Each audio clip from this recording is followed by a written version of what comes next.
ঝারସୁগুড়া জেলা কিরমিরা ব্লক বন্দপাল্লি পঞ্চায়েত শিয়ালরমা উচ্চ প্রাথমিক বিদ্যালয় মুখ্যমন্ত্রী শিক্ষা পুরস্কার পাইଥିବାରୁ স্কুল পরিচালনা কমিটি ও গ্রামবাসীମାନଙ୍କ পক্ষରୁ ସମ୍ବର୍ଦ୍ଧନା ସଭା ଅନୁଷ୍ଠିତ ହୋଇଯାଇଛି। ପ୍ରଧାନ ଶିକ୍ଷକ ଗିରିଧାରୀ ପଟେଲଙ୍କ ସଭାପତିତ୍ୱରେ ଆୟୋଜିତ ସଭାରେ ଏବିଇଓ ଘନଶ୍ୟାମ ଚାନ୍ଦ ମୁଖ୍ୟ ଅତିଥି, ଲଇକେରା ଏବିଇଓ ଜନ୍ମାଜୟ ନାୟକ ମୁଖ୍ୟ ବକ୍ତା, ସମାଜ ପ୍ରତିନିଧି କୁଞ୍ଜ ବିହାରୀ ପଟେଲ, ସ୍କୁଲ ପରିଚାଳନା କମିଟି ସଭାପତି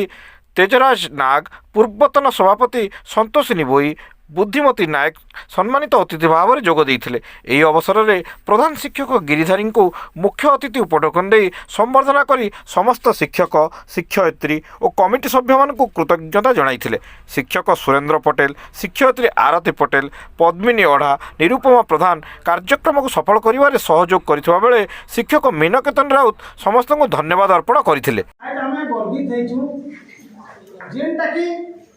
मुख्यमंत्री समस्त चेष्टा फल विद्यालय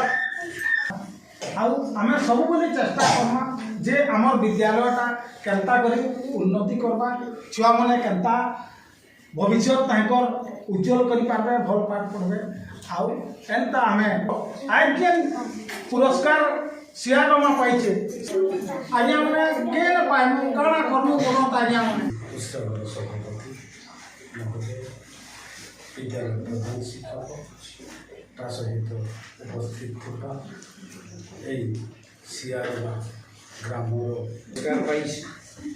तेणु ये सब देखिकी मो मनरे उत्कंठा जागृत है निश्चित भाव में विद्यालय मोर ना गिरधारी पटेल मुझे सरकारी उच्च प्राथमिक विद्यालय सियारमार प्रधान शिक्षक दायित्व अच्छे। ये वर्ष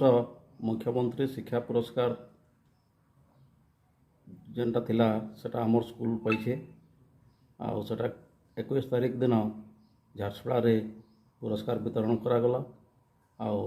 आमे एसएमसी मेंबर एवं आमे मिसिकरी जाइकरी से पुरस्कार ग्रहण करूँ आउ से लगे गोटे आज सम्बर्धना सभा आयोजन करूँ इने आमर विगत दिन में चेयरपर्सन एवं वर्तमान कमिटीर सभ्य सभ्या शिक्षक शिक्षयित्री एवं छात्र छात्री मानकु सम्बर्धना सभा जणानु। आज कार्यक्रम रे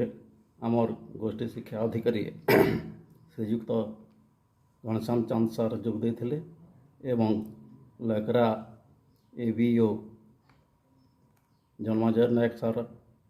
सम्मानित अतिथि भाव में जोग देथिले। तांकर दिग्दर्शन जेन देले आमके आगामी दिन में फलप्रद हेबा।